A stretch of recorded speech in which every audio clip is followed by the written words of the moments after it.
kind of a fitting, creepy Friday night music here, Jason. You got with the no lights and everything in the cave. It kind of works for me. It kind of works. It's true. You're blending in with the background tonight. I'm stuck here in space. It's just me and my son and the ghost of Ian Holm for some reason. Yeah, we'll get to that. What's up, everybody? Welcome to a brand new episode of Granny's Peach Tea, episode 226. Those who are still counting, and yep, another Friday night here at Granny's. You never know, could be some chair dancing. I don't know. I don't know about that one tonight, but usually that's a thing that somehow gets worked in. Don't know, but we're gonna have to see. Yeah, we're excited to be here tonight. If you join us on the Facebook live stream, if you join us on YouTube, or wherever you found your audio in the podcast, always appreciate the support. Yeah, we got some stuff to get into. We got a new Mortal Kombat 2 trailer that dropped this week, which got everyone pretty hyped up. And we got our movie as we continue down the path of the Alien franchise, Alien Romulus. Freddy Alvarez's legacy, sequel, prequel, whatever, entry into it. It's the first, the last, the middle. Yeah, it could be. Who knows? But yeah, we'll be talking about it in all its spoilery goodness soon enough. Yeah, Jason, what's up, man? What's going on? Nothing much. Happy Friday, everyone. Just, here ready to talk some Alien Romulus.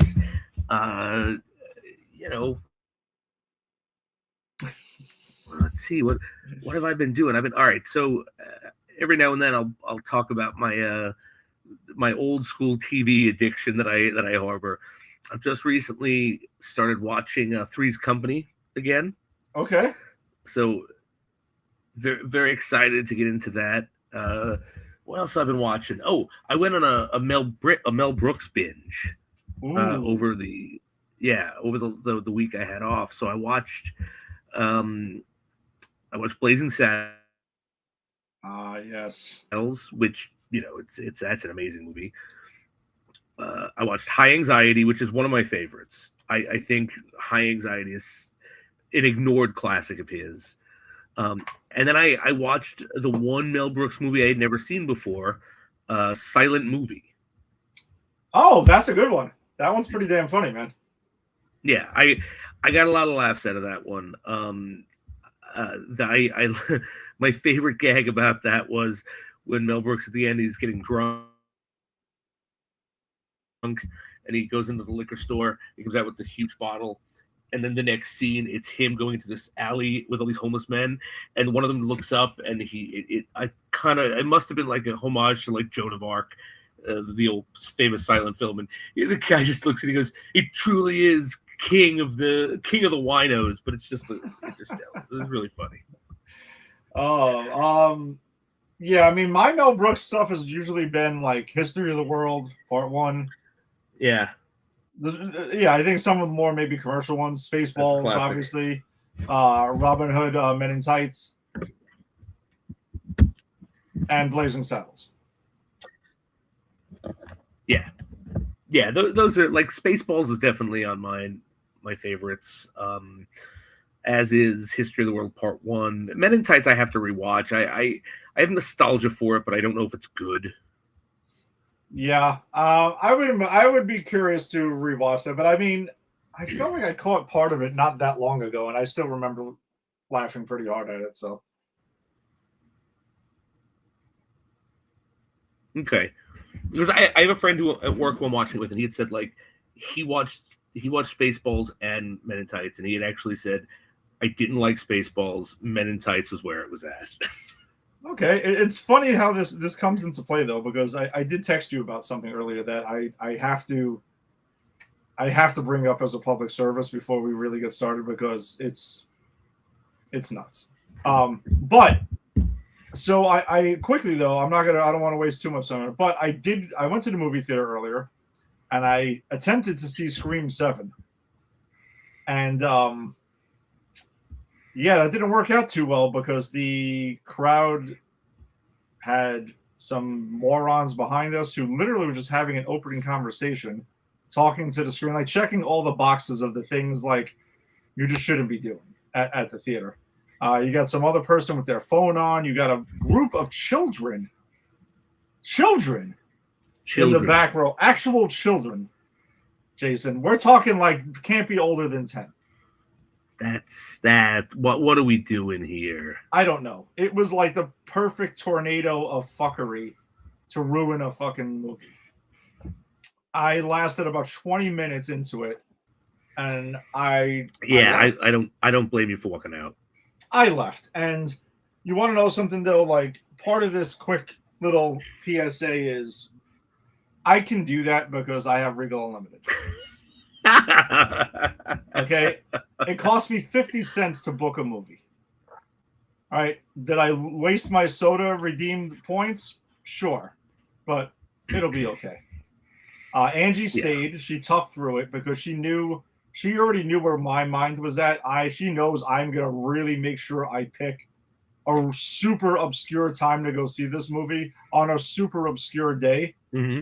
To make sure that hardly anyone is in there. And I know that guarantees me nothing. But it's opening day at 3:00 was pushing it. So that didn't work out for me. I was into the movie and I chose to leave and walk out. How far did you get? I was about 20 minutes into the movie. Okay. I threatened to leave after 10, and then Angie said she wanted to stay. She was going to stay, and I felt bad. I didn't want to leave her. But then I 10 more minutes. I'm like, listen, I can't do this. I'm not even paying attention to what's going on. Like, it's just not happening. I've said this before. I'll say it again. I'm an old man now.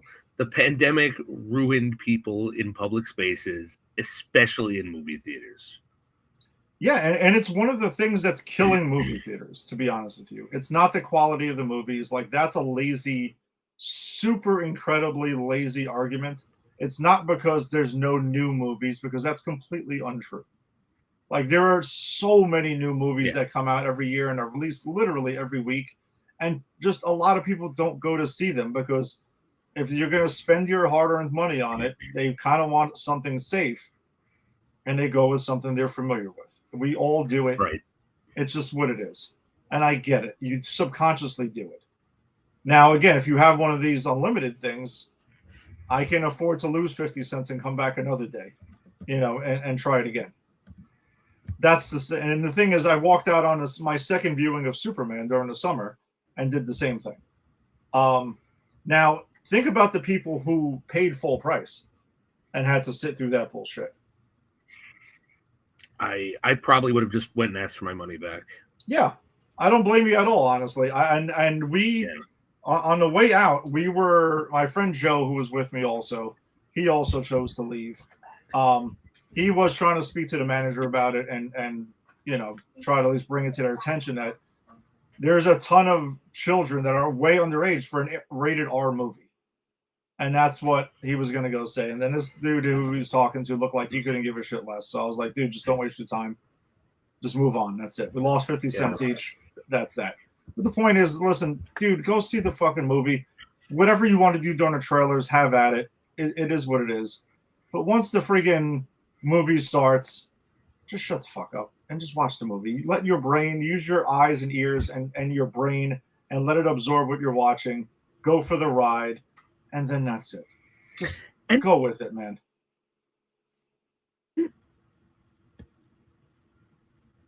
And my whole thing is, why are you going to a movie to talk? I don't know, Jason. Aren't you there to see the movie? Yeah, and they're sitting there chatting with their friends and stuff like that during it. And I'm like, guys, like, just have a little consideration for the people around you, man. Like, you probably paid full price to see this. Like, go see the movie. Talk about it after. That's what you do. You know what I'm saying? Like, that's why I don't care if I go to the movies by myself, because I'm not there to talk to anyone. It's nice to talk to someone after the movie about the movie you just saw. That's fun. But come on. Like, but I love seeing movies by myself. Yeah. Exactly. Because that's the thing. You're not there to talk. I'm there because I don't want to talk. I want to watch a movie. It's dark. There's a big screen. There's something to pay attention to. Like, I see movies alone all the time because it's not a social thing, really. Talking about it after, as you said, is, but not during. See, the thing is though, man, it just sucks too because like the other thing I love about going to the movies is the premiere nights when we see a lot of our movies, right, that we cover here.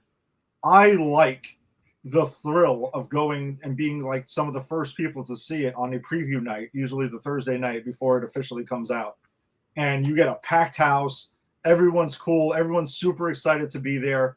And we all go along. I don't mind cheering. I'm all for the cheering of a movie and genuine actual reactions, like in a horror movie, like, oh, damn, like, not get out of there. What are you doing? Stop that. Ooh, blah. Like, just enjoy the movie, man. And let us all enjoy the movie. Don't be a fucking asshole about it. You know what I'm saying? Like, come on. That's it, man. And it sucks because I really like Scream. And for those who are like on PCP, like me and Jada, like a couple of years ago when Scream 6 came out, we were doing a countdown to it and we did our own little friggin' PCP deep dive. We did. And like I'm excited to talk to him about it. But like I really like that franchise. To be honest with you, doing that rewatch too reminded me of like it's one of the most consistently good franchises I think around. And it doesn't probably get a lot of the credit for it, even like in the horror movie, genre. It really is. Honestly, there's only like one of them I dislike, and that's it. And I'm not speaking on 7 because I haven't seen it yet. But like 3 is the only one where I'm like, that was like okay. But the rest of them I really enjoy, like so I was looking forward to this crap and like, it ruins it. So I'm gonna go pick some random time next week and go and hope to God that like I'm the only one in the theater. So yeah, I think you're due that. Yeah, I think so, man. It's just it's bizarre. So whatever. Not enough of my rant about it, but also it ties into what we were talking about. A genius marketing thing happened right before the movie, though. Okay. Is the fact that they went ahead. There's a new scary movie coming out, which is a parody of Scream and a lot of other horror movies. They dropped their first trailer right before it's attached to Scream. Oh, that's fun. That's fun and that's smart. That's damn good marketing. That's cool. Yeah. You're bringing that back. And, really Scream had their resurgence, like a couple of movies ago and stuff. So, there is that. We got some, by the way, a couple of quick comments here from Unknown27, XS6SD. Hi. Yes. What's up? Hey, how's it going, for joining us. Yeah, thanks for joining us. No one is joining. Yeah, listen, whoever wants to drop in comments once we get rolling, feel free. Thanks for checking us out here. Yeah, but it's wild. It's just wild stuff. But I'll tell you though, for the Scream franchise, I'm really excited for when they run out of ideas on Earth and they send Ghostface into space. Oh boy, I mean, every horror franchise has to do it. Well, Freddy in space would have been. Freddy can be anywhere. I've even got the tagline for that one. In space, no one can hear you dream. Wow, you really just stole it. I knew you were going word for word from that, especially probably because that thing I texted you earlier. And we're covering Alien.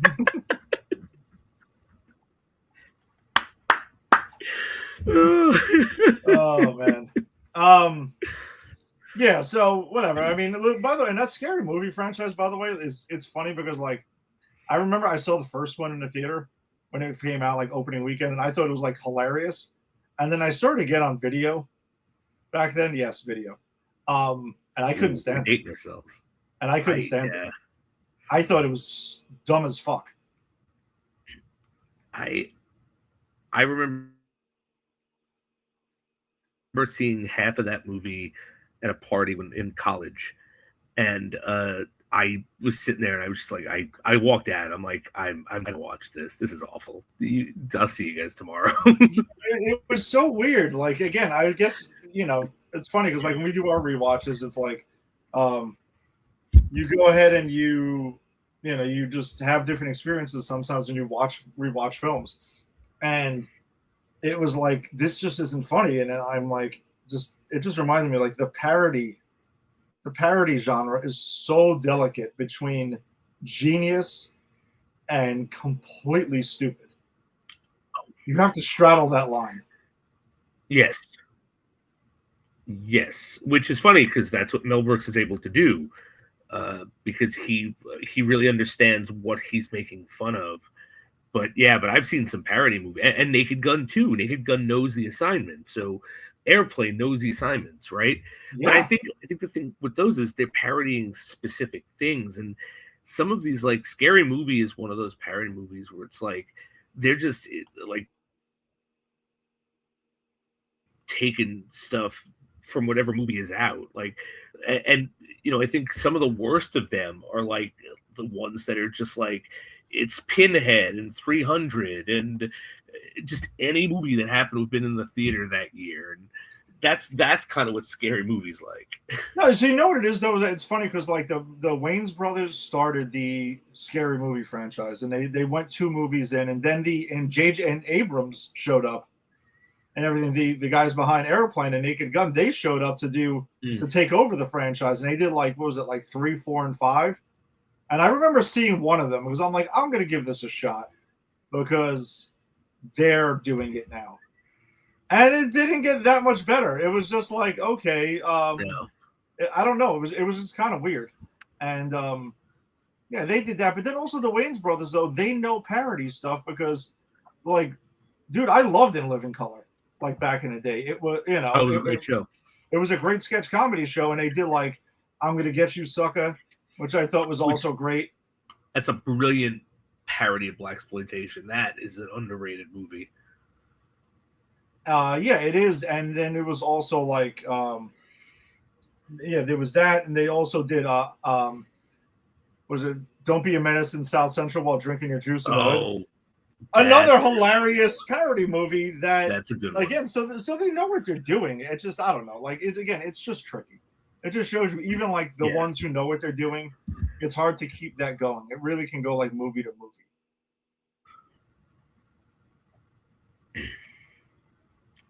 Right, and speaking of Mel Brooks, and we kind of hinted at some Leslie Nielsen work, like that's also shown in Dracula Dead and Loving It. I don't know if you've ever spent time on that movie, but and I, pun intended, it sucks. Well, Leslie Nielsen just started doing parody movies for anybody. That became like his late career, unfortunately. Yeah, unfortunately. Yeah, he was just showing up. He actually showed. There was also like superhero movie, which we've never covered here. But oh my god, should we? I mean, technically, I guess if we want to. I mean, it falls under our thing, but like he's in that as like the Uncle Ben in that. Oh god. Yeah, because it's like very much focused on Spider-Man, but like obviously again starts reeling in other stuff, other superhero movies. Again, right. I get it. You're calling it a superhero movie, and you're going with that. But then it was also like these other 2 dudes who ended up doing like Date Movie and Epic Movie. Those guys. Yes, those guys are the absolute worst, and I can't believe they did like 4 or 5 movies of these. I know the budgets were like nothing, so if anyone showed up, they would turn a profit, and I guess that was the justification. But my God, it was just like, hey, here's something popular. Let's just drop a safe on it. Boom. Oh, look, parody. No, not parody. Stupid. Look, parody. Yeah, no, you dumb fuck. It's not. What are you doing? Oh man. God, that's hysterical. All right, well, whatever. Let's get off my lawn about parody movies and movie theater etiquette and yada yada, whatever. Yeah, exactly. These kids with their Epic Movie and they're talking in the theaters. I don't know. Kids today, no respect. Oh man! All right, well, let's jump to it. We got a trailer reaction to do here. We got a new trailer this week for Mortal Kombat 2, which is a movie we will be seeing in the theater and want to enjoy, and hopefully, you can shut the hell up and just enjoy the damn thing. But let's go ahead and pull that thing up and let's check this out here and let's see what's up, Jason. Because I know you have not watched this yet. I have not. Well, let's check this out.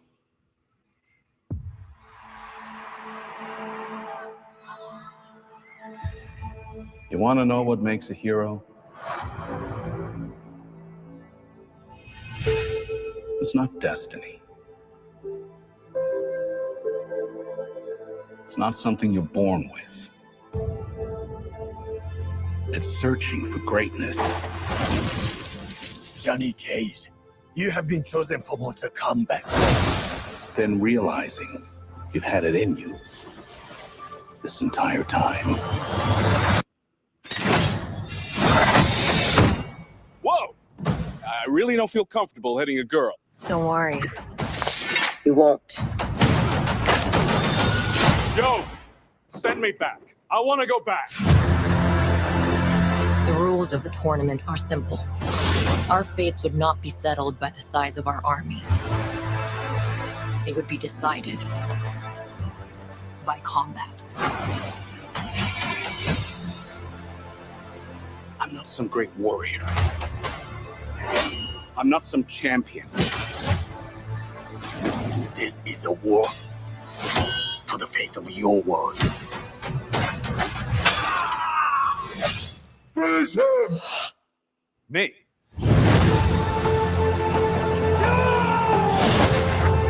Earth belongs to me. We do not kneel! Our only chance is to face this together. Let's go, baby. You, Johnny Cage, are a part of this now.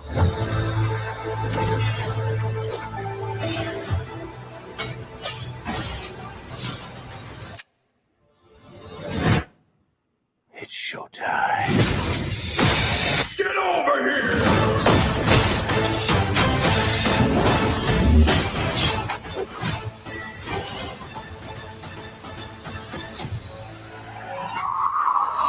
Johnny will definitely die.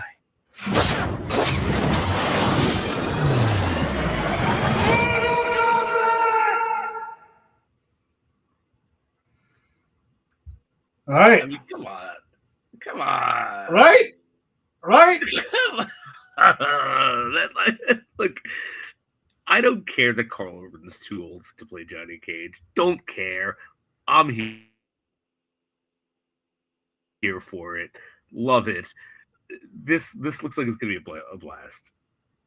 Yeah, I mean, I think so too. I definitely am gonna rewatch the reboot that we did cover like before this, because I actually haven't watched it again in its entirety since I think we did it when it first came out. Because I remember we were both like, yeah, that was cool, but like it was lacking stuff. I don't think we both liked the random focal point character like Scorpion's descendant character who showed up, and I think a lot of people didn't like him. He's nowhere to be found in this trailer, which I'm like, oh, all right, course correction here. And that's a good thing, because and it wasn't like the only thing that ruined that. Like, it was just, again, I didn't hate the original. I mean, I didn't hate the first one, but it was fine. This looks like the Mortal Kombat movie I want to see. Like, all the characters are there. We're getting bigger with the characters. I do love them. It seems like Johnny Cage is going to be the focal point of this. And to touch on Carl Urban being casted as Johnny Cage, I'm going to be honest, though based on the trailers, and especially this one in the beginning, when they make it seem like he is like an aging action star, because in the beginning he's at that like looks like Comic-Con type thing, and he's looking over and he sees the attention is elsewhere. I'm like, all right, it makes sense that they cast like an older actor now. Like now I get why they did.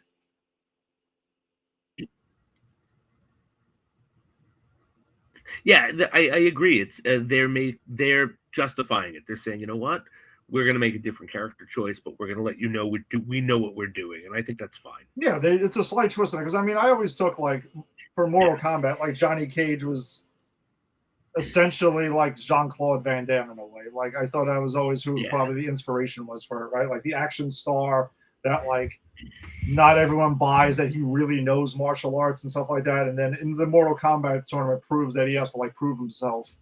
And, you know, like this whole inner thing, like there's more to it than that. But Yeah, I think this looks fucking awesome. Like, it looks like a blast. Give me a Mortal Kombat movie. You got Shao Kahn in here, Jackson and everything. Like, it just looks like it's complete nuts and sort of action packed. Like, I'm all here for it, man. I'm pretty hyped up for this thing. Yeah, no, same. I mean, you know me. As long as the movie knows the assignment, and this looks like it knows the assignment. I think it looks in the trailer. It looks good. The effects look good. The characters look good. I love Carl Urban. I think he's a really talented guy, and I love that he'll just do stuff. Like he'll just throw in and do. He doesn't need to be Johnny Cage in this, right? No, but he'll take these roles, and and what I'm really thinking about is when we did Judge Dredd way back in the beginning. Yes. Right, which that was like the second or third movie we did, and like I've always respected Carl Urban because he's a guy who's like, I want to play this character real bad, and it's a character that has a mask on, you never see his face, and you're not seeing my face. Yeah, no, I like him a lot. That's the character. Like you get a sense that he really, yeah, I do too. No, you're right. You get the sense he really does his homework with like whatever he gets himself into, like Billy Butcher, Dredd, it's whatever it is. Even when he was Bones in Star Trek and the J.J. Abrams movies, I loved him in Bones. That's where I met him.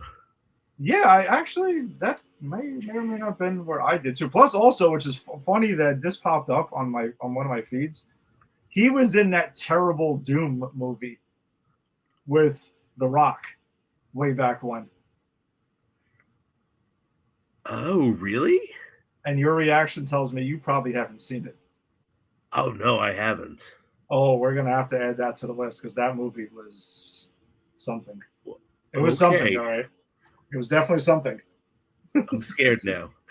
I played the Doom games. Like, I loved Doom. When I was younger, but this movie, oh man, yeah, we're gonna have to add that to the list. Oh boy, I've never seen it. Shit, no, you're right, I do, but I didn't realize Carl Urban was in that movie. Now I kind of am curious about it, but you're right. Yeah, I've never seen that. We have to rectify that. Well, I'm telling you, Carl Urban and The Rock are the co-stars of that movie.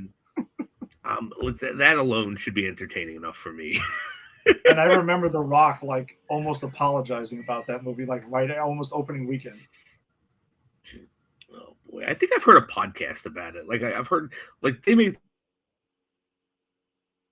some really poor decisions in that movie, right? Yeah, and I remember at one point they even go into like the video game first shooter cam for like a section of the movie, and you're like, oh boy, this is something. I'll tell you, that's something we've never been able to do. No one's ever been able to really replicate a good video game movie. We're doing it now with TV, right? Yeah. But movie-wise, like I can't help but think about that movie Hardcore Henry. Are you familiar with that? I know of it. I did not see it though. I tried to see it. I tried to watch like on TV, and I kept getting a headache because it's like a first-person shooter, and that's what I'm thinking of. It's like we've tried so many things to make video games and movies gel together, and I think it's only recently in stuff that we've been covering, like Fallout or The Last of Us, that we're really seeing that it can really only work if it's a serialized television thing. When you try to put it in a movie, it just doesn't work. Well, guess what, my friend? We're going to get 2 cracks at it this year in 2 of the legendary video games of all time with Mortal Kombat 2 and Street Fighter. Oh, I'm sorry, repeat that because you broke up. No, I mean, we're going to get 2 more attempts at adapting successful video games, ultra successful video games into film because we got Mortal Kombat 2 in May, and then we have Street Fighter in October. Yeah, Street Fighter, I am very excited about after that trailer. I'm super, dude. Again, 2 of my favorite video game franchises of all time. Though I will fully admit, like I am very much. If I had to pick, mine are usually fighting games and sports video games is what I really am into. And the the Arkham Batman games really got me into that kind of stuff. Like I didn't know about that, the open world stuff. I just feel like it caught me at a point where I was already kind of like on my way out, and I was just like, hey, not that I dislike them. I just know the time commitment is a lot, and like GTA and everything. Like I did, Vice City is my favorite of those. Like it was that game is complete insanity. I love that game. Yeah. But Mortal Kombat and Street Fighter, I have the arcades in my basement. Literally. Get the fuck out of here. No, the arcade 1-up. Bird gave them to me years ago for free. I didn't know that. Yes, I have the arcade 1-up. I have two of them. One is Street Fighter. It has Street Fighter 2, Street Fighter 2 Champion Edition, and Super Street Fighter 2, the new challengers. The other one has Mortal Kombat 2, and Ultimate Mortal Kombat 3. Oh, that's awesome. That is awesome. Yes, there's been plenty of times I've had people drop by and like, let's go. Let's flip that thing on and let's fucking go at it. Next time over your house, man, I want to play a little bit. I mean, that's the way to play Street Fighter. That's the way. It's true. Like, it is different because I also have like the Street Fighter collection on my PS4, like remember I do technically own a video game system that is just there to play Blu-rays, but yeah, I do have, that is one of the things I do have on there though. I'll tell you something, man. I wish I could go back in time before you got out of playing video games, but after you realized you liked Batman, and just slip you a copy of the 2 Spider-Man games, because man, you would love those Spider-Man games. I know you don't have the time or the commitment anymore. It's past that. But when I say you would love those games. Well, I own the first one. Dude. No, I own the first Spider-Man. Okay, you do. I do. Okay. I played it a few times, and it was just a commitment thing. That was it. It looks pretty awesome. And I've heard so many great things. But now I've heard about the Miles Morales one. And Spider-Man 2, those, it would, if anything was going to hook me in, it would probably have been that.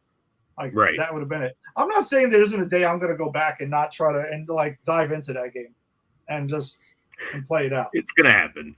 All right. Oh, one day it will. I'm sure one day it will. Something will happen where I'll be like, something, I'm in. COVID is probably, that's when it should have happened. I should have just been like, yeah, oh yeah, I'm in. I got all the time in the world, man. Well, I'll tell you, I platinumed Spider-Man during COVID. Did you really? I did. It was right after because my son was born, and then like a couple of weeks later, we were in lockdown, and I would stay up all night when he was an infant. My wife would sleep during the day. I would stay up all night, and then we'd switch. That way, we were always rested, and someone was always with them.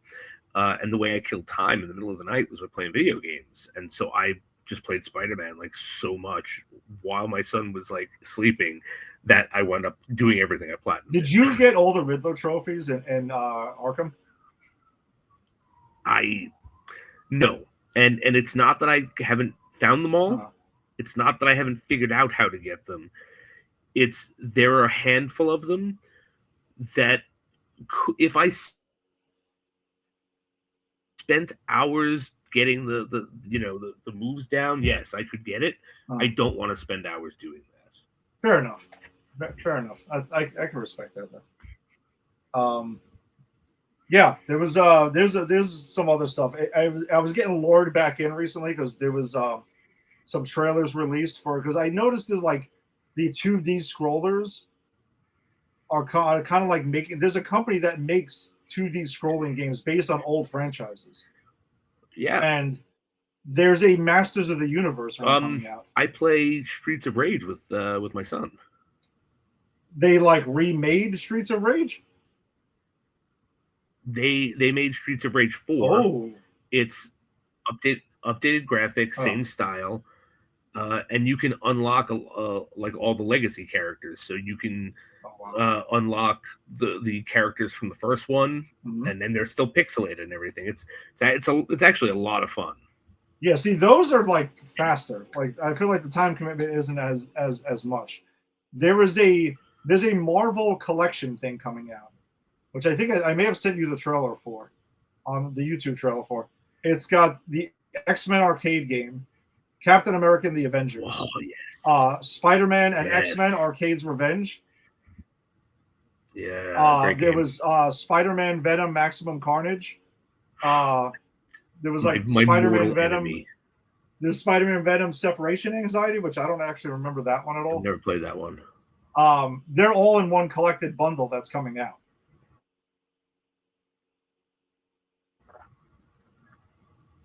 I would get that just because I want to see if Maximum Carnage is any easier, because that game was one of the hardest games I've ever played, and I really would like to beat it. Spider-Man X-Men Arcade's Revenge was that Juggernaut level is just insanity to me. My friend Steve had nightmares about beating it. Oh, jeez. Like actual nightmares. Like back then, he would talk about it. I believe it. No, I believe it. Look. You know how many times I woke up in a cold sweat, cursing bald bull? I get it. Video game trauma is real. It is real. I don't know if I can get my hands on it without like going crazy and spending too much money on a new video game system. If it requires me to get a new system and I can get it for cheap, I might have to consider that, because I had X-Men Arcade for the PS3 at one point, and it's on there, which I gave my PS3 to Steve. We used to play it like crazy. Me and Rick played it in a bunch because there's unlimited lives. You can just go through the game and you beat it in a half an hour. Yeah. That's why I like when they re-release the old games, because I have a system with the old games on it, but they're so fucking hard. Yeah. Listen, how much I would love to have, like, next time Rick's in town, you and him come over and we play some Captain America and the Avengers. That'd be great. That'd be fantastic. He would, of course, be Hawkeye. Oh, absolutely. Of course he would have to be. There's no question about it. But you need, like, my favorite things with that is just always, of course he would be. Because it was what? It was Cap, Iron Man, Hawkeye, and Vision. Vision, yep. Yeah. He would definitely. Yeah, me and him played it in Florida a little bit, and of course he picked Hawkeye. And it was like a bar that had awesome. it. Yeah, that a barcade type thing, and we were playing it a bit. That's awesome, man. Yeah. Next time he's in town, if you have that, we're playing it. You gotta love it when Iron Man dies, though. It's like, I can't move. It's like, America still needs your help. Oh man, video games of yesterday. Oh boy. All right. We do have a movie to get to. We've been all over the place a little bit tonight. We should probably get to the movie. Let's get to this movie, shall we? We're screaming. I'm screaming at the cloud of old men telling people to get out of movies. And we're going about parodies, right. video games now. Oh, that's right. We have a movie to talk about here. It's nostalgia night here in Granny's. Yes, it is. Exactly. Because instead of like chair dancing, apparently we're just having like tangents on random stuff tonight. But so if you've been with us for a minute right there, sciatica. if you've been following us along, we've been going ahead and go through the Alien franchise, and we started off with, from Alien Earth this past summer, going through all the films here. And this is the last of the Alien proper in canon franchise right now. So we're up to date now officially with Alien Romulus, which was Freddy Alvarez's entry into the franchise. Freddy Alvarez, who I know from doing the Evil Dead remake that he did years back, which a solid movie. I love that movie. I genuinely do. Like, it is interesting what they've done with that franchise, because it was Evil Dead Rise, and I know there's another Evil Dead coming out, but they've kind of turned it into like one-offs, like, since then. And which is probably it's what it should be. Yeah, and it's cool because I like them. I like his Evil Dead. I love Evil Dead Rise as well. I don't know if you got a chance to catch that one. Yeah, I haven't seen it. You should. You get a chance, check that out, man. I think you would really dig it. It's okay. Some pretty wild stuff. But this is him taking over the Alien franchise, and I remember, like, man, like Freddy Alvarez he should be the guy who just shows up to franchises now and just reinvigorates them, because he's done two now. In my opinion, like, I don't want to go ahead and go too far ahead, but Man, Jason, there are times when we revisit movies that we have different reactions, like I mentioned earlier. Mm-hmm. I love this movie seeing it in the theater when it first came out. I'm pretty sure I saw this on IMAX. And dude, I had a blast with this movie because I watched it earlier tonight, just before we had went on. Man, and it's an interesting perspective since we've done the Alien movies week after week for the most part now. So the direct comparison is a little bit more clear to me. And man, yeah, this movie I had a blast with this movie. I really did. The callbacks to the other entries in here, I think, are all done well. It's not like heavy-handed at all. I think, some people I know when this movie came out, some were complaining about that. I didn't mind a lot of it. It was fine for me. The new characters, I enjoyed the hell out of them. And I like the fact that it took it back to horror, but I still feel like this movie is if Alien and Aliens had a baby. Yeah, that's what this movie feels like to me, and that's what I want in an Alien movie since the first two goats, like the goat of both of them are. We'll call them greatest of all time with it, but this is what I wanted, and this movie just really fucking did it for me on every level. I mean, you could have some critiques here and there of a little just like things, but I had a blast with it. Jason, this was the first time you saw this movie. I'm dying to hear what you got to say because it is. We've been along for this ride together. So, what do you got for us? All right, so I'm gonna start. I really liked this movie. I thought I liked the fresh take on it. I like it being a younger cast. I like them going back to blue collar workers. They're playing around more with the dystopian, where like these kids are essentially stuck as slaves, paying off a debt that they'll clearly they never are going to be able to pay off because Weyland-Yutani just gets to go. Now we've doubled it. So I thought, that was a fresh take. I like that they were kind of kids trying to escape. Not kids, but like younger trying to escape rather than seasoned Marines or seasoned freighters like we've seen in Alien and Aliens. Just because, again, I think it's something fresh. I really enjoyed the exploration of the brother. Mm-hmm. Yeah. And them really kind of playing with, is he property or is he her brother? Because in the beginning, she's ready to cut him loose and not even tell him after using him to get on the ship while claiming that's her brother. So I thought that was really, really well done. I respect that it attempts to weave all of the Alien franchise together. However, I will say, unlike you, I think it at times it is a bit heavy-handed, and for me that does come in the Ian Holm character. Like I felt took me out of the movie. Okay. For a couple of reasons. One, I just the CGIing an actual former living person, just it's uncanny valley. It never really looks good to me.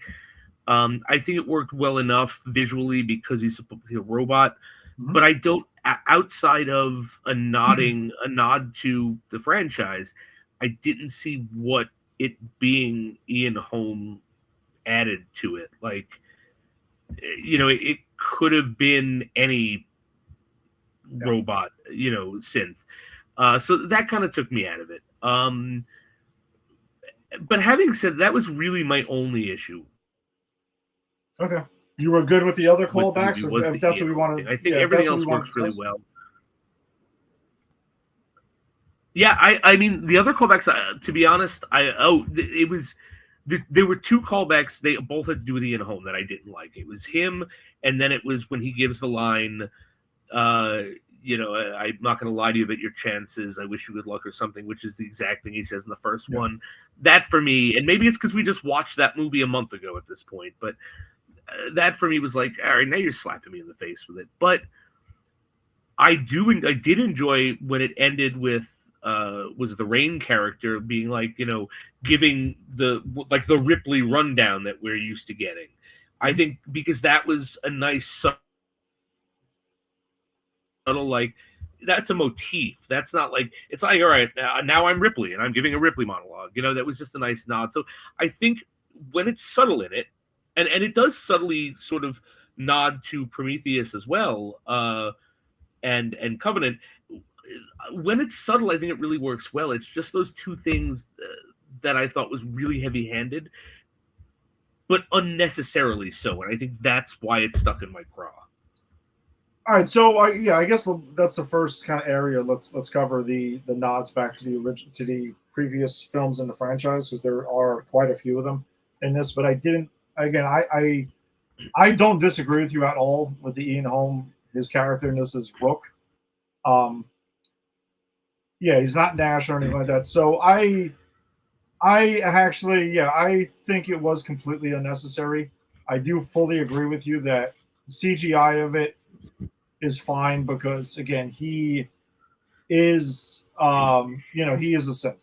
So you can kind of get away why he doesn't look perfectly human. Okay, fine. Does having him have the likeness of Nash add anything to this movie? No. It could have been somebody else. And that is one of the critiques I will say that I have about it, is that you didn't need to do that. I know, it came out that Freddie Alvarez talked to his family, and they gave him the full approval to go forward with it. Like they were cool with it. It wasn't like they didn't ask permission, or if it was some kind of like weird thing around it.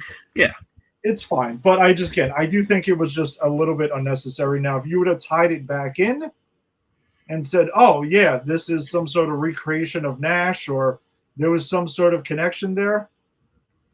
Okay. I mean, you also, I guess you want to say, because this movie takes place 10 years after Alien and before Aliens. So now, because you can't even say all the synths look like that, because we have two synths in this movie that look completely different. Right. Exactly. So that's kind of my point. That was my point as well. It's like, it really doesn't make any sense, except it's kind of like them trying to pass the torch in a way that I think undermines how good the rest of this movie is. Yeah, that was a misstep for me. I thought that one was a little bit silly. We didn't need that. Again, it didn't take, I mean, I know it affected you. It didn't take me out of the movie. I won't go that far with it, but when I first saw this movie, I kept waiting to hear, I'm like, oh wait, is that Nash? Is this like, I was waiting for the connection and just never got it.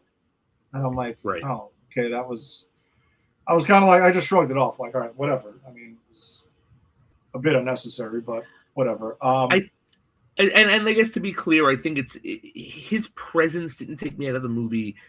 That line took me out of the movie. Because it was direct. I mean, they do some direct. There was another line in this movie later on when Andy goes, which caps off an incredible action scene, when they have the zero gravity and they're fighting the xenomorphs, they're like, because and again, the idea of it is something from Aliens. Remember when they can't shoot them because the acid blood is going to go through the floor. So in this scene, they're like, all right, well, they established the zero gravity, the artificial gravity, and they turn it off. And then they go to fucking town shooting these things with the same pulse rifles that you had in Aliens.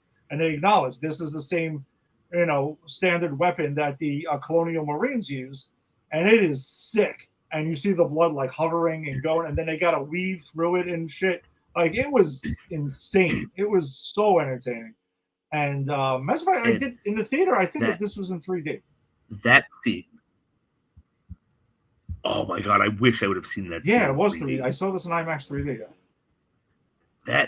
That scene was amazing. It was. Like, that was like when they switched the anti-gravity, and you just got these pools of acid floating there that they've got to get around. Oh my! And it looked so good. The CGI was so good. The tension, and that's what I mean. Like, this movie is really good. it doesn't need the passing of the torch stuff. This scene is one of the best scenes that we've gotten in an Alien movie in a long time. I would venture to say, to be completely honest with you, I think it's one of the best Alien scenes in any Alien movie ever. I'd have to agree with you. Yeah, I would. Yeah. That's just a scene itself. It's so good. It looks good. The tension is up there. It's cathartic because you get to see them get the ship blown out of them. But then you realize, okay, no, it's not going to rip through the hull, but it's still just floating there. Like, that's what struck me. I was like, oh, they didn't think this through. Like, I mean, I guess what choice did they have? But yeah, I mean, there's a lot of things that they do basically like out of necessity with this, and we can get through the choices there too. But the other things that I had clocked here that were like direct things was to cap that off. There's this tunnel that Rain is falling down, and Andy has to go get her, and he comes flying down with this pulse rifle, and he fucking goes to town and kills this fucking thing, and he says, "Get away from her, you bitch." Obviously, direct line. Yeah, from previous. But I'm gonna defend it because I'm not knocking yes, it. I'm just acknowledging it. But like I'm all right, fair enough. But I'm saying like because I did take a shot at the direct quote before with Rook, and I think the difference is that is a line that works because it's not specific. Anyone could say that, right? You're not coming up with sorcery and taking from this other movie, but it's just something that anyone in that position would say. So it makes sense and it works as a nod to the movie. Whereas the Rook line, I felt was like, this is just too much of an iconic line. It's too nuanced of a line from that movie. Yeah. The other thing is there's a shot around here where you get the fully fleshed xenomorph coming from the side, and you see Rain turning away. So you get the shot from Alien 3, the iconic shot from Alien 3 in this. So again, I didn't mind it. It was a camera shot. Like I didn't mind that. Yeah, I didn't mind that at all. That was also cool. The tying in of Prometheus with the black goo, because we get that towards the end of this movie, where it also turns into something here, and they do acknowledge, like Rook tells them, this is from the Prometheus mission. Like this is it. They don't shy away from it whatsoever. And that black goo shows up, and they talk about it a little bit, and then unfortunately, Isabella Merced's character, who is Hawkgirl now, and we've seen her in The Last of Us, and she's in everything now, but this was her a while back now. She injects herself with it to heal herself, and that also ends up leading to the end of the movie because we get another hybrid, because there's multiple times where they go back to that. And if you want to consider that a callback to Alien Resurrection, okay, fine. I mean, I guess you could, but I think it's in line. Like it is in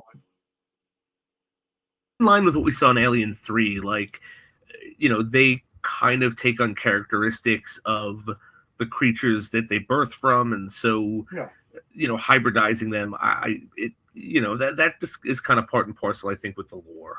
Yeah, but I will also say though, this for me, this was something I remember people complaining about. Also, the hybrid. I thought this looked way better, and it was way better executed than Alien Resurrection for sure. Like, it's not even close. I agree with you. I still think I still think it looked, I don't know, maybe uncanny valley. Something about it rubbed me the wrong way. I don't think it was bad. It was just maybe it looked too human. I don't know, and maybe that was the point even. So I'm not even saying it's a ding. But I actually in my head was calling that the Malian, because it's part man, part alien. Yeah. But I don't think it looked bad. I think the CGI was good. I just wasn't. It just made me feel uncomfortable to look at it. And you want to know something though? I do think in Alien Resurrection, remember with the human eyes that we talked about, that were there. Yes. I think that's the point. I think it's supposed to make you feel uncomfortable. Like you don't want to even look at this thing. That's fair. Like it's just turn away, like but I think it's executed way, way better this time around. I will say though that is probably a section of the movie I probably could have been fine with them just going into the hypersleep and not having that entire thing, because that ends up becoming like the very end of this movie when it seems like we kind of are settling down and winding down until she puts her friend who's pregnant at the time into hypersleep. And then that was it. You kind of figure like it was winding down, but then we have another like 15 minutes of the movie with Rain versus the hybrid in this. The Malian. The Malian. No, I agree with you, and I think I had a similar thought with Covenant though. Like I'm like, all right, we're wrapping up, we're getting the hypersleep. Oh, we got 20 minutes. Holy shit. But I agree with you. I don't think it was bad. It could have been tightened. Yeah, that's all. And again, it's fine, I guess, because you set it up with the black goo. You had to have that payoff on right. Some level. Again, unless you were good. I was going to say we've dinged this franchise for setting shit up and not paying it off eventually because Prometheus, Alien Covenant. So no, if the movie would have ended and they didn't pay off the black goo shot in the neck, we probably would have given a shit for that. Yeah, no. I mean, the thing is, like, either if you take out that part, you don't have her stab herself in the neck with the black goo. Yeah, you have to get rid of that scene. It's the only reason to make that work. Which also backtracks to there's no point in bringing the black goo in then.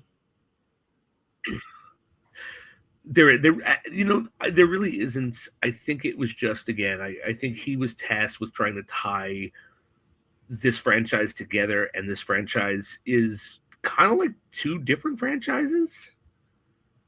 What do you mean? With Prometheus and Alien, basically?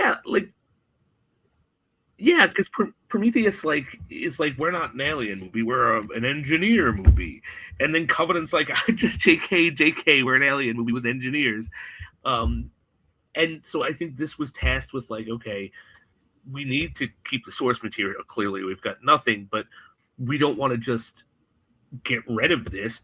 Some people did like it. Some of this does work. What can we salvage? And I think that's a tall order. Yeah. I don't think it weighs the movie down. Again, I was fine with it. And I'm not going to ding him for Yeah. Go ahead. I'm sorry. You were saying you were not going to ding him. Oh no. Sorry. It's our delay on my internet. Yeah. So, sorry. Yeah. But I just think that they wanted to make tie it all together because this is clearly supposed to be the thing that brings the franchise back on course, and I think it is. I think it can be and should be. It was, again, really good. But I think that's why we have some of this stuff that we're like, because you and I are like, do we need the black goo? Not really. But I mean, it's there. What are they going to do? Ignore that Prometheus existed? They're not going to do that. I mean, so I was okay with it, and I was also okay with it because its existence would not have affected aliens because Weyland-Yutani doesn't have the black goo. It's on the spaceship, which has been fucking wrecked, and no one knows where it is. And so I kind of thought that was a clever way to go. Anything that would fuck up the timeline is just on this ship, and no one's ever seen it. Well, I guess too. We can go back to like the beginning of this movie, right? Like we see that it's basically there's a ship here. Weyland-Yutani had another crew go out, and they took what they believed was a dead xenomorph, off name's escaping me. Ship from the first film. Oh, the Nostromo. The Nostromo, right? And they find out it's not dead, and then it starts breaking. All hell breaks loose on this ship and everything, and it goes bananas. And we get the cocooning. We find out there was facehuggers everywhere. They were breeding facehuggers because Weyland-Yutani just cannot leave these motherfuckers alone. They're obsessed with the perfect specimen here, and that's unfortunately where our crew, who's getting off their Weyland-Yutani owned planet, to go somewhere else where there's actually sun, because we find out they're living on a planet that is 365 days a year in complete darkness, and they want to have lives. So they find this way to hijack, to get off this planet and hijack, the ship. They're going to try to get sleep pods and stuff like that and get to this planet that's terraformed and ready to go. And they run into the xenomorphs there, and that's where most of the shit hell breaks loose. At that point, too, I do want to say, was there no radar that was tracking ships from leaving the Jackson colony? You know what? I didn't even think about that. No, they just kind of get this ship, fly off, and nobody says anything about anything. That I always found that a little bit weird. No, I mean, now that I'm thinking about it, like, if those guys were able to find that ship, there's no reason Weyland-Yutani wouldn't be able to find it. Or you're right, it wouldn't have, like, even if for some reason they were able to find it when no one else was able to, it should have been picked up on a radar when they tried to leave. You are correct. Yeah, or Weyland-Yutani knew that ship was flooded with xenomorphs and facehuggers, and they were like, well, we need to plan something to we need to get these specimens out safely, because we do know we're gonna. I mean, that's fine. That part I can accept. I was just like, we needed something to say that somebody was clocking that they left the planet. That's all I want. Well, there goes that alien-infested ship with those kids on it. Yeah. Well, someone's gonna die tonight. Oh, reminds me of the Seinfeld meme or the GIF. That's a shame. He's just sitting there eating the popcorn and everything. Ah, that's a shame. Yeah. Yeah, that's a shame. Those kids are just going to go ahead and die. Well, whatever. So when they get on the ship, though, there's this pretty excellent scene as well, which I think was like the second best scene in this movie. When they have the face huggers and there's the water, right? They get into the lab and the face huggers are all over the place and jumping in and out of the water, and they're fighting them off and everything. That is cool. And that's when Andy's rebooting, because she ends up having to go ahead and to put the chip into him to give him access. That was a pretty sick scene as well. Yeah, no, that was a really good scene. And the guy who plays Andy, man, what a good actor. Like, yeah, he goes from playing like this naive, kind of mentally messed up synth to like an actual company synth, which I thought was really cool. Yeah, he became a company man. Yeah, exactly. And he's the one who releases them, right? When they put that chip in him, he's the one who winds up opening all the doors. Yes. Yeah, actually he is, because then his thing is, it's funny because once he gets the chip in and he gets the access to the rest of the ship that they took from Rook, and it basically changes Andy's entire personality and makes him the company man. But also, though, him and Rook have this conversation where he's like, listen, humans, in order to protect them, you're going to have to make the call because they're way too emotional. So there's a stretch of choices he starts making for them that's just basically the cold, hard choice of trying to help them survive. And also, of course, now his new directive is he's got to do what's best for the company. And we've seen how that shit goes. And I also thought that was a subtle dig at our technology now, where everything just goes online when it can and automatically updates, and we have no control over what it's updating, and we can't stop it from updating. And so, like, as soon as this synth gets back into company territory, of course he goes online and updates, and he is a machine. And they don't like what it does to him. And I thought that was a really interesting perspective on the synths. Yeah. And again, once that chip gets in, though, like he really does. He really does change, and like he has this interesting relationship with Rook the rest of the film, especially when later on in the film, Rook is there, and he on the side talks to the girl ends up being pregnant in this Isabella Merced Kay. Oh yeah. And he's like, yeah, all your friends died. Like, Rook tells him, all your friends died. Take this ship and help you get out of here, because he's trying to go ahead and preserve, because, he knows that there's some shit going on with her, and he's trying to like get that going. And when Andy catches up with him later and sees him, he gives him this like side eye look, like, "Yeah, dude, you're full of shit. You fucking know it. Like, I know what you're up to, man." And it puts them like at odds. I thought that was pretty cool. What else is there?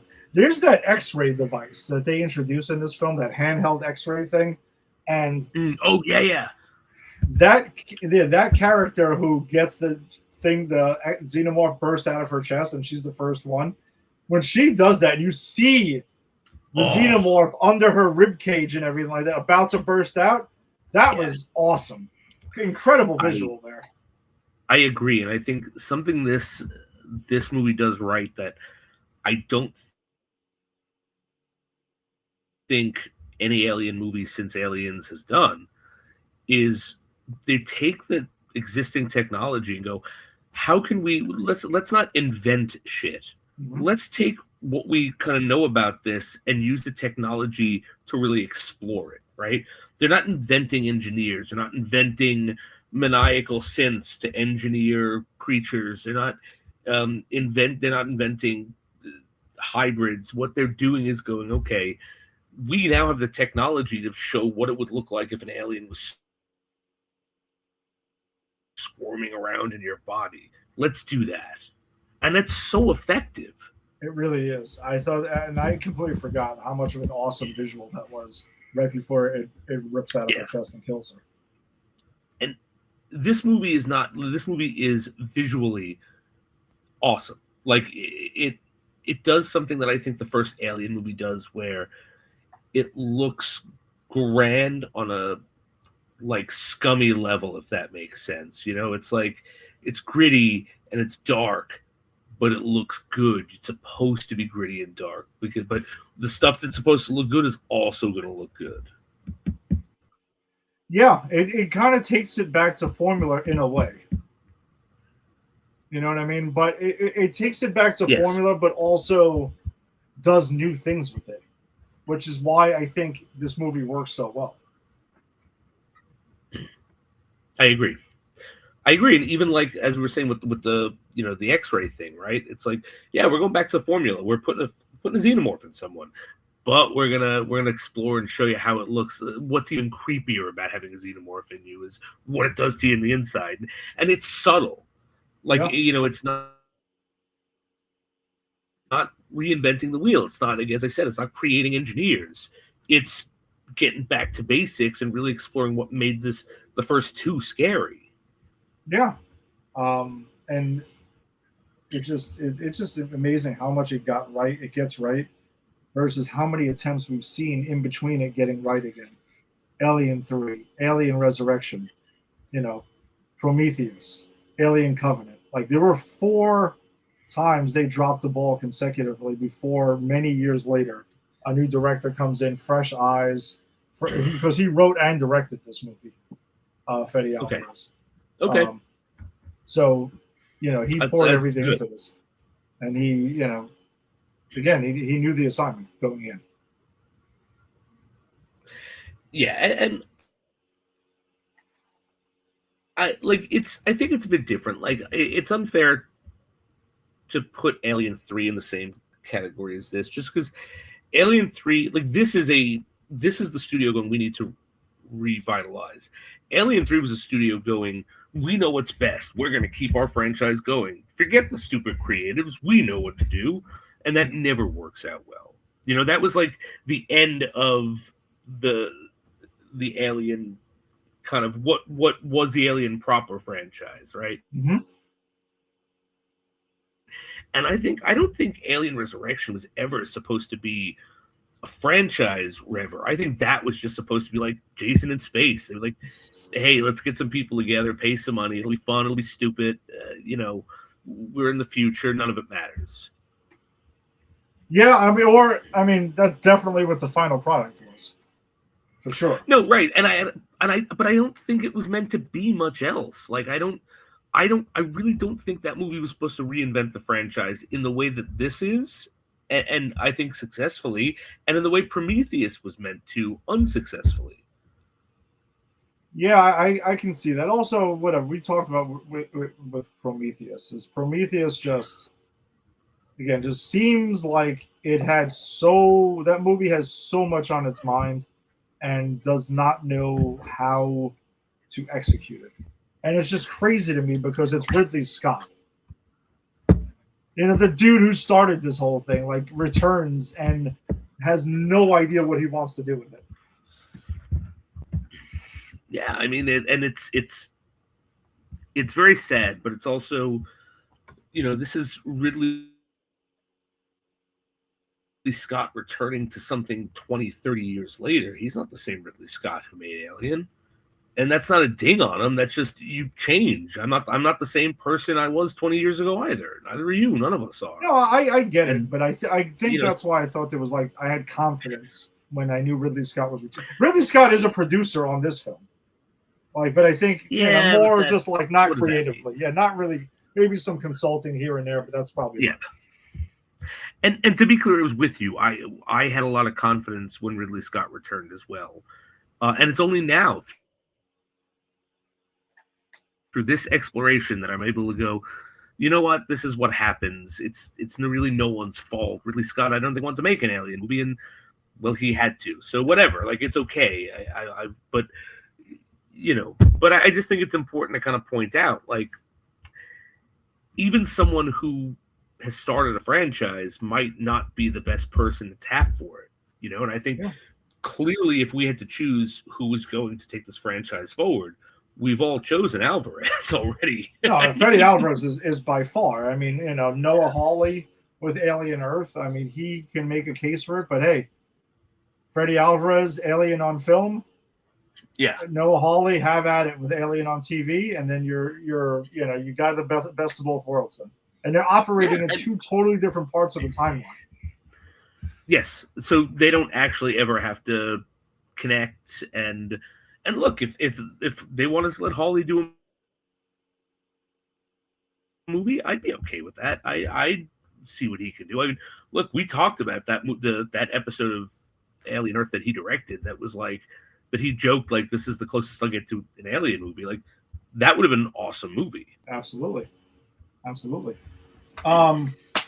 So yeah, there was also shortly after that too, we get the end of that chest burster scene that we get when they're in the water and stuff like that. We get this dude, man, I forget. This is the guy who hates the synths. He's kind of like a dick in this movie. He goes ahead and gets this cattle prod and tries to fire up this xenomorph that's birthing, right? That's in this cocoon thing, and it ends up backfiring him so badly because the blood starts spilling all over. He dies by drops of acid blood, drop by drop. That was fucking horrifying. That was horrible to watch, and I'll be honest with you, I don't even think he was a dick. Because if you hear what his backstory was, no, I know, yeah. Sid made a call that wound up killing his family, and yes, it was, and kind of this is what happens with the synth now. I'm already forgetting his name, but Andy. the Andy. Thank you. Andy then, as we talked about before, starts to make the decisions for the humans, and I think this guy's just reacting to you're not human. You can't always make the decisions based on cold calculating facts. Mm-hmm. But I also think conversely, Andy wasn't, or the synth wasn't wrong either. It probably was the best bet. And that's why what I think makes it so interesting is I don't think either side is wrong or right. Yeah, it's funny because my next note was Andy isn't wrong. No, he's not. And some of the calls that he's making, he's just, again, Rook tells him, you have to save them for themselves. Even though we know what Rook really wants. His is still about preserving the xenomorphs and all this other shit and doing what's best for the company. And, but Andy does make some calls that are kind of right. Even that scene where we have Isabella Merced's character who's locked out when they know she's pregnant. And the xenomorph is waiting, perched behind, and waiting for them to open the door. And Andy makes the tough call not to converse with Mother to open it up. because of the safety of everyone involved. Yeah. And she ends up getting snatched away, and that's when we see her later because she's cocooned and stuff like that. And, you know, her whole thing is fucked up. Which I also want to say something that I noticed is she gets tossed around by the xenomorph a couple of times. And I am not a doctor, okay, by any stretch of the imagination. But I would imagine that being that she is pregnant, don't you think maybe there would have been a disruption of the pregnancy with all this going on? I don't know, really. It's likely. I mean, she's being jostled around, she's being pinned, but like they do get to her, right? Like the embryo, like she births an alien later, right? No, she's the one who gives birth to the hybrid, but it's because, well, apparently when she was cocooned, they didn't get to her. Like the face hugger doesn't get to her, but it's the injection, but to heal her injuries. That's it. She takes the injection, but they also do explain more. They do more explanation about the black goo in this movie than 2 fucking Prometheus movies. Yeah, the movies that actually introduce the shit. Yeah, like they briefly tell you, hey, listen, this here is what, like, it was taken, you know, as a sample that was taken from, and they show you, like, it was injected in a mouse, and the mouse exploded eventually and stuff, or like it kind of like makes sort of like a hybrid. There is a connection to the xenomorphs in the black goo. Yeah. So when she injects herself, it ends up mixing around with her, and then it forces the birth to happen quicker. It accelerates the birth. That's why she gives birth when she gives birth, because of the black goo and because of the acceleration. So maybe again, I'm maybe it makes her stronger. Like she can take more, I guess. Maybe that's it. Yeah, maybe it makes her stronger. Maybe there was trauma, you know, to the pregnancy, but the black goo healed it and then changed the kid. Like, I it's one of those things where I'm like, yeah, it doesn't make 100% sense, but I could do a little waving. No, those are that's one of my nitpicks. The nitpicks are that, like I said, for me it was a nitpick on the Rook, you know, aesthetic. That's my problems with this movie are nitpicks. That's it, and there's not a lot of them. There's like a less than 5 nitpicks for it, because overall, this movie is a fucking blast. It's entertaining. It was everything you needed for something to revitalize the Alien franchise. It does just as damn good as Alien Earth does, in my opinion, on a lot of levels. For this franchise, which is why I think it finds itself in such a great place now. Like, Alien is back. Romulus did it on the big screen. Alien Earth does it on the small screen, and we're rolling and we're seeing. And this is why we're fucking back with Alien, and I can't wait for the Romulus sequel to happen. I know there's been talk of it. I'm hoping they don't wait too long for it. I know Freddie Alvarez, I'm pretty sure he said, I think he said he wasn't going to direct it. That was the plan. Actually, I wanted to pull that up because I wanted to see what was the latest on it. Sequel news. A sequel to Alien Romulus is in development with a finished script. Oh, so he did write. He co-wrote a sequel. Okay. I'm absolutely interested in seeing it, and I'm hoping that there isn't the necessity to put in so many nods. I really hope that they just let the movie stand on its own at this point, you know, as an Alien movie, without the torch has been passed. I think I was bothered more by how they did it than you were. And that's fine. But I think we both can agree that the torch has been passed. Just stay within the universe, and that's all you kind of need. We don't need a ton of nods anymore. No. So apparently this from what I'm reading, the sequel, the most up-to-date news was there was supposed to be a shoot starting in October of 2025. That hasn't happened yet. But the script supposedly is focusing on, it picks up where this left off. Because at the end of the movie, after the battle with the hybrid, we do get Rain. She puts Andy into a hypersleep, and she says, "Hey, you know, I'm gonna fix you up. We're gonna get you going," and they're gonna continue their mission.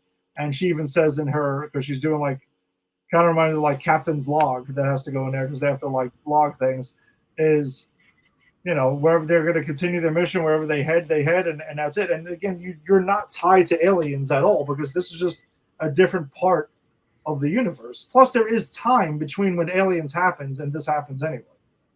So you do have a sweet spot of in the timeline. You don't have to fuck anything up. Yeah, I agree, and I think there's room for a lot of fun stuff here, and I But Fede Alvarez is going to stay on also. I like most of this movie. I like 90. Okay, good. Sorry, you're saying you like 90-something% of it?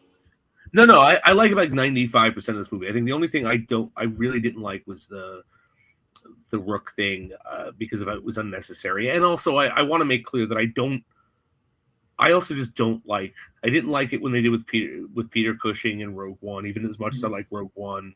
I just don't like when they bring back dead actors as characters. Just sometimes dead is better. Fred Gwynn would tell you that from Pet Sematary.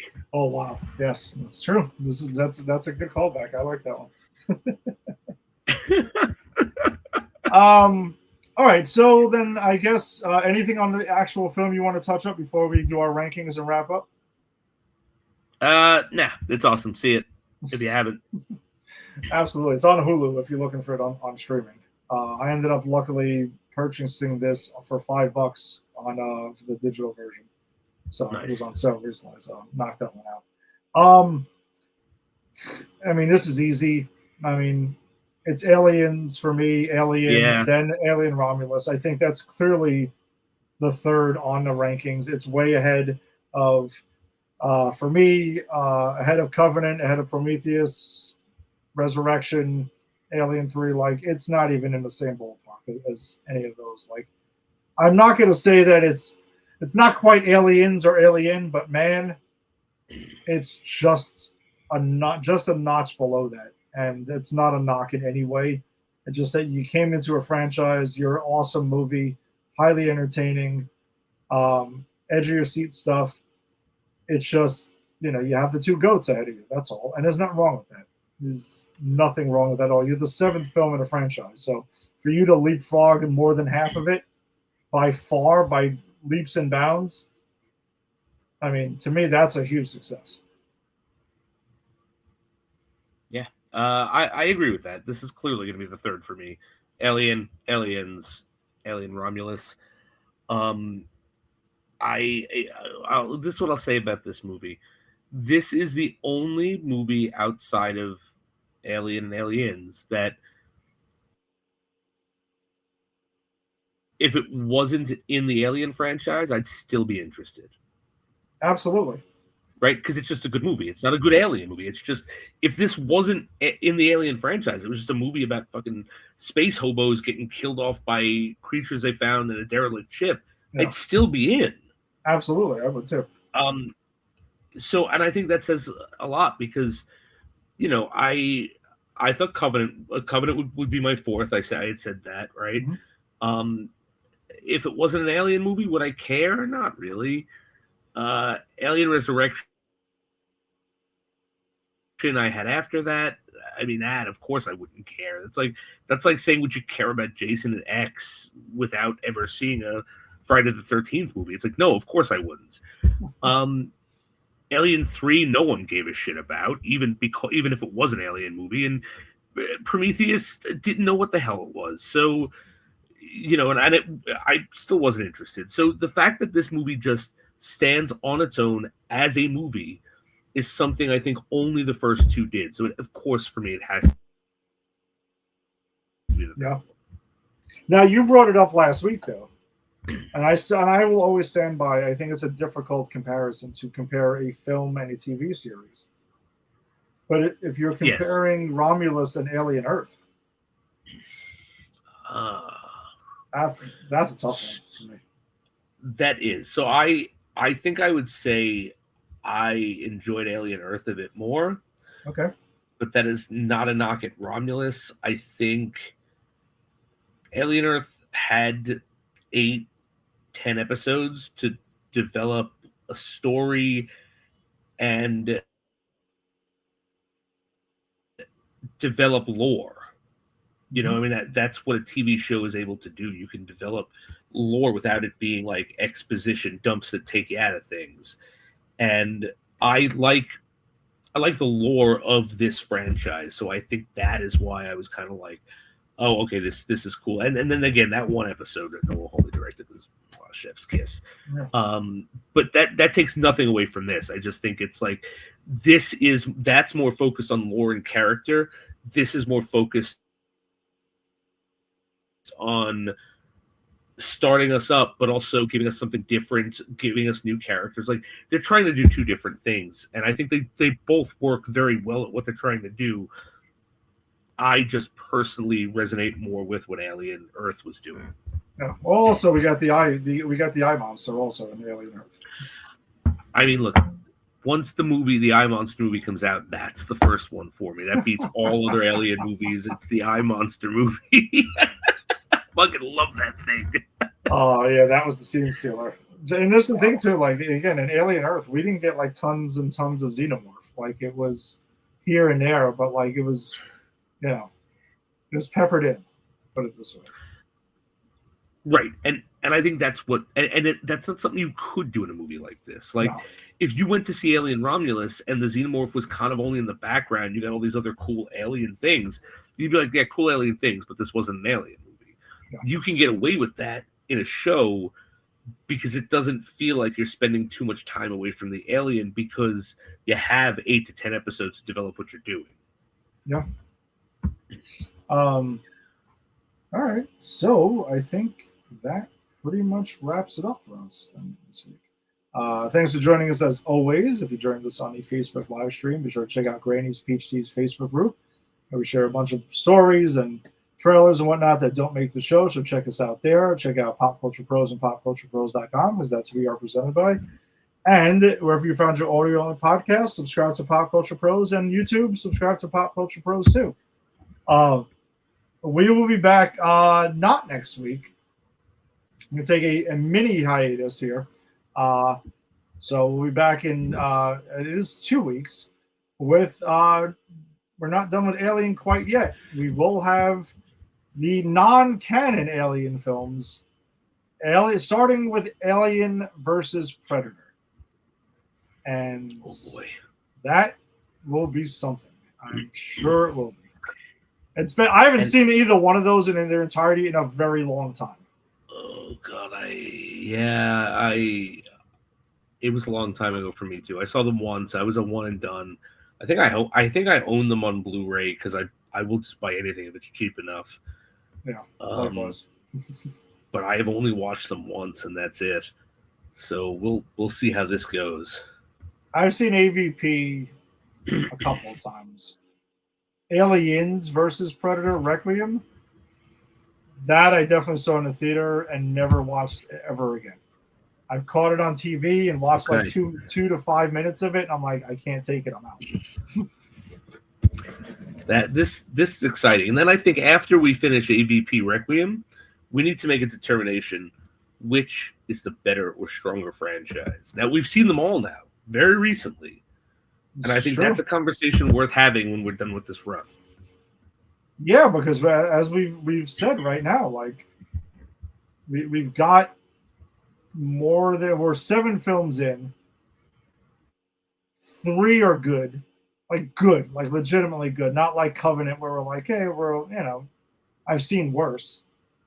Right. 3 of 7 are positive. We have positive reviews for 3 of 7. Yes. It's not outstanding. And Predator, that's true. Yeah, that one's a little bit more tricky. Right? And I think we got to think about this, because I came in thinking that Alien was the clear better franchise, but I don't know. We've seen some interesting Predator takes. We've seen some interesting Alien takes. And I think that's a discussion worth having when we're done with the whole business of both franchises. We can truly have a comparison: Alien versus Predator. Yes. AVP. That is what. That's it. That's what this is called. This is the run. We're gonna truly have the AVP one for sure. All right, so then we will see you next week. Well, we'll see you in a few weeks then. Peace. Later. Be safe.